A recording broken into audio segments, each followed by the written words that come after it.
Bonjour et bienvenue dans ce nouvel épisode du podcast Gap de parents. Je m'appelle Sophie, je suis coach, formatrice et conférencière. J'accompagne et soutiens les parents dans leurs défis du quotidien tout en aidant les entreprises à reconnaître et à valoriser la parentalité au travail. Ici, un mercredi sur deux, nous explorons sans filtre, en solo ou en duo, les écarts entre les idéaux et la réalité parentale pour vous aider à comprendre, à naviguer dans votre vie de parent et à grandir à chaque étape de cette magnifique et ô combien challengeante aventure. Je vous embarque avec moi ? Bonjour à tous, je suis ravie de vous retrouver pour ce nouvel épisode en solo du podcast Gap de parents. Alors, nous sommes ici, j'enregistre cet épisode au courant du mois de novembre. Nous sommes le 10, oui, l'épisode sort le 13. Je suis un petit peu à la bourre dans mes contenus pour le moment et tout va bien. Et ça reflète bien justement ce que j'avais envie de vous partager.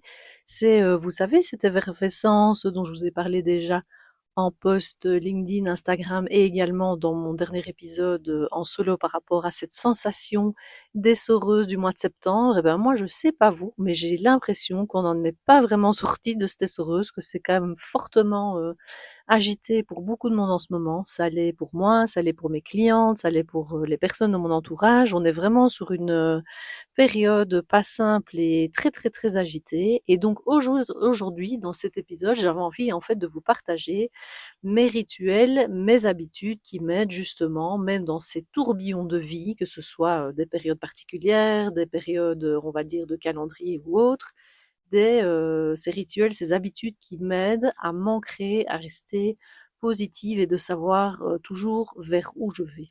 Ce sont des choses que je partage bien sûr en coaching, en workshop et également en conférence, et j'avais envie de vous en faire profiter également à vous qui écoutez ce podcast. J'en profite d'ailleurs pour vous remercier pour vos retours sur mes épisodes de podcast et sur le podcast en général. Ça me fait énormément plaisir d'être en contact avec des personnes ou d'avoir des retours par rapport à ce que je vous partage, que ce soit en solo comme des épisodes comme aujourd'hui ou en duo avec les histoires de vie, les expériences de mes invités. C'est vraiment un plaisir pour moi de recevoir vos mots, vos commentaires en vrai quand on se voit, quand on se rencontre ou dans des cafés avec des amis ou autres personnes. Donc merci, merci, merci. Et n'hésitez pas à continuer à partager ces épisodes de podcast autour de vous à des parents qui peuvent en avoir besoin, à me faire également vos retours. Vous n'imaginez pas à quel point ça me fait du bien et tellement, tellement, tellement plaisir. Voilà, c'était une parenthèse qui me vient comme ça et que j'avais envie de vous faire. Passons maintenant à l'épisode du jour. Donc, comme je le disais tout à l'heure, on est dans un monde de toute façon en général où tout va très très vite, d'accord ? On cherche toujours à en faire plus, à vouloir en montrer plus, à faire plus, à acquérir plus, et souvent on oublie l'essentiel, ce qu'on a déjà, notre vie déjà que nous avons bâtie jusque-là, et où est-ce qu'on en est aujourd'hui. D'accord ? On est toujours tourné vers l'avenir ou ce qu'on n'a pas, etc. Et on perd souvent, beaucoup trop souvent de vue finalement ce qu'on a aujourd'hui, d'où on vient. Et donc, mon premier rituel, ma première habitude dont j'ai envie de vous parler, c'est la gratitude. Alors, je sais qu'on en parle énormément aujourd'hui, mais moi, je vous assure, c'est quelque chose que je pratique au quotidien et qui a un effet sur moi incroyable. Alors, première façon pour moi de la pratiquer, cette gratitude, déjà, quand je me sens dans un moment, comme on appelle de flow, vous voyez, ce moment où vous vous sentez bien, où tout va bien, où vraiment un moment, moi ça peut être, je suis en train de me balader et j'ai le soleil qui me réchauffe le visage, ça peut être quand je fais une balade à vélo en famille, ça peut être, quand je suis dans un moment, de partage entre amis ou quoi, mais là j'ai plutôt tendance à être en présence avec ces personnes-là, donc j'y pense pas tout de suite. Mais vraiment dans ces temps, de flow comme on dit ou des moments suspendus où on se sent tellement bien, eh bien moi je lève le ciel, je mets la main sur le cœur et je dis: «Merci, merci. Merci pour ça, merci pour ce moment, merci pour ce soleil», où il y a même pas besoin de ce que je formule principalement, c'est le merci en mettant ma main sur le cœur parce que je trouve ça essentiel de pouvoir s'arrêter, quelques secondes et pouvoir remercier pour ce qu'on est en train de vivre. C'est tellement important. Et la deuxième façon dont je le fais également, c'est le soir, en fait, au coucher. J'essaye, alors je vous mentirais si je vous dirais que je le fais tous les jours, mais en tout cas, j'essaie de le faire le plus souvent possible. C'est au moment de m'endormir, au lieu de repasser ma to-do list ou de grommeler sur des choses qui ont été compliquées. En fait, l'exercice ici, c'est vraiment de me focaliser et de retrouver 3 moments qui ont été, de beaux moments, dans ma journée et de remercier, d'être, pleine de gratitude pour, ces moments-là. Ça peut être, un chouette moment partagé avec mon fils ou un amoureux, ça peut être un chouette projet professionnel qui s'est concrétisé aujourd'hui, ça peut être juste un temps pour moi que j'ai pris et dont j'ai, vraiment, apprécié le moment. Ça peut être plein, plein, plein, plein de choses et je vous assure que même quand on a des temps compliqués, c'est toujours possible de trouver 3 choses positives sur votre journée et justement, c'est important de trouver cette petite chose, même si c'est une petite balade qu'on s'est autorisée, un café ou un thé bien chaud, qu'on est allé boire, toute seule, en contemplant son jardin, j'en sais rien, ça peut être plein, plein de choses, l'appel à une amie, ce que vous voulez, mais vraiment vous remémorer ces 3 temps-là et ça vous permet en fait de vous endormir dans cette spirale positive et de remercier bien sûr pour ces temps et pour moi, c'est vraiment, vous embarquer dans une spirale positive, en fait et de vous endormir, vous, votre conscient, votre inconscient, votre cerveau et votre corps dans cette positive attitude et qui permet d'arriver dans un sommeil, de manière positive et je suis certaine que ça contribue aussi, au réveil plus positif aussi, les jours d'après. Voilà, ça c'est déjà important et donc je vous invite, vous qui m'écoutez aujourd'hui, à tester ça dans les prochains jours, c'est-à-dire, eh oui, eh oui, eh oui, pensez un petit peu à moi en vous couchant le soir et trouvez-moi ces 3 choses, ces 3 moments positifs dans votre journée et pour lequel vous avez envie de dire merci. C'est incroyable comme on regarde toujours ce qu'on n'a pas et qu'on oublie ce qu'on a. Ça peut être remercier aussi, la vie pour avoir, un toit, pour avoir, de quoi manger tous les jours, d'avoir un travail, ça peut être ce que vous voulez.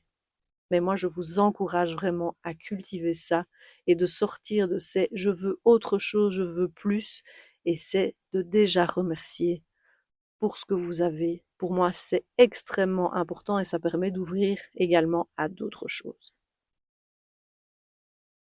En parlant de ces autres choses, vous voyez, on a tous des projets, de vie, que ce soit par rapport à sa vie de famille, à sa vie professionnelle, à sa vie amoureuse, peu importe, on a des projets, des choses qu'on aimerait bien concrétiser. J'en ai aussi, mes clientes en ont aussi, mes amis en ont aussi et je pense que quelque chose qui aide énormément à concrétiser ses rêves, ses projets, c'est le deuxième point que je veux aborder avec vous dans mes habitudes, mes rituels, vous l'appellerez comme vous voulez, c'est la visualisation. J'utilise cette pratique très, très, très souvent, que ce soit pour moi ou en coaching avec mes clientes. La visualisation, en fait, c'est se projeter dans ce qu'on veut vivre, mais en fait, s'y voir comme si on y était déjà. Moi, je prends un exemple des projets qui sont très importants pour moi aujourd'hui et pour les années à venir, c'est la partie conférence.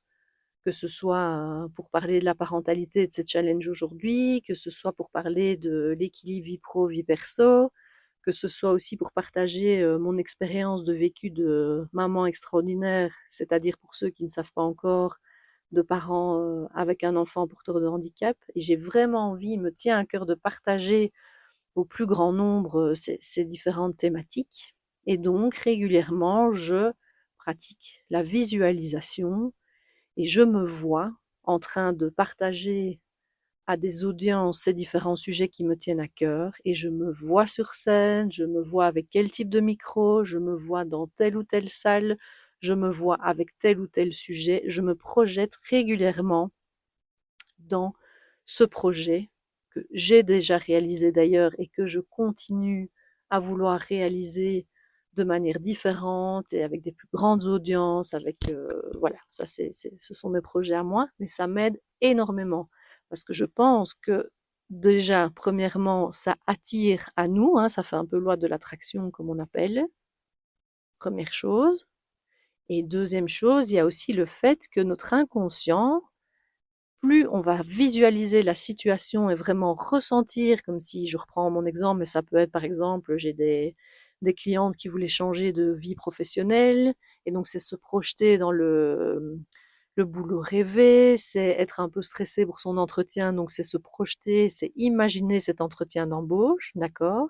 Et donc justement, pour permettre de descendre potentiellement un peu le stress, le fait de visualiser les choses, comme ça va être des choses dans lesquelles on va revenir, revenir, revenir, et ben notre cerveau, quand il y sera réellement à cet entretien d'embauche, dans ce nouveau job, dans cette conférence ou dans n'importe quel autre projet, où potentiellement vous pourriez avoir un peu de trac, eh bien en fait le cerveau et le corps, ils auront déjà connu ça plusieurs fois dans vos visualisations. Et comme le cerveau ne sait pas faire la différence entre ce qui a eu réellement lieu et ce que vous avez visualisé, projeté, vous serez déjà en terrain connu. Et donc, le stress potentiellement sera déjà un peu moins présent. Voyez? Donc ça, c'est quand même un bel avantage aussi. Donc c'est loi de l'attraction pour moi, visualiser, attirer à soi. Et c'est également le principe de sortir de sa zone de confort, certes, et le fait de le pratiquer régulièrement permet de se retrouver déjà dans des situations connues, ou en tout cas que le cerveau, le corps auront l'impression d'avoir déjà connu, et donc ça peut aider. Ok? Alors attention aussi, comme on dit, tu demandes, tu as. C'est-à-dire pour moi, il y a des choses qu'il est important de demander à l'univers ou à la personne ou l'entité en laquelle vous croyez, peu importe. Demandez et vous recevrez. Par rapport à ça, de nouveau, on est toujours dans le chapitre de la visualisation, attention à ce que vous demandez, parce que souvent, comme on ne demande pas, ou on demande de manière inconsciente, et ce sera fait via notre ego, notre mental, donc en général des choses très négatives, et donc en fait, on va recevoir ces choses négatives ou s'auto-saboter. Voyez, par rapport à maintenant, je suis pas capable de faire ci, je suis pas capable d'aller là, je suis pas capable de faire ci, de faire ça, ok? Ici, l'idée, c'est de demander concrètement ce que vous voulez et d'avoir des attentes positives et de les demander. Car n'oubliez pas, ce que vous allez demander, vous allez le recevoir. Ok? Et ça, vous pouvez le faire, que ce soit pour votre vie professionnelle, par rapport à votre conjoint, votre conjointe, votre famille, des choses comme ça. Mais n'oubliez pas de faire revenir les choses à vous. On n'est pas là pour changer son mari, son enfant, telle ou telle situation. Visualisez, demandez par rapport à vous.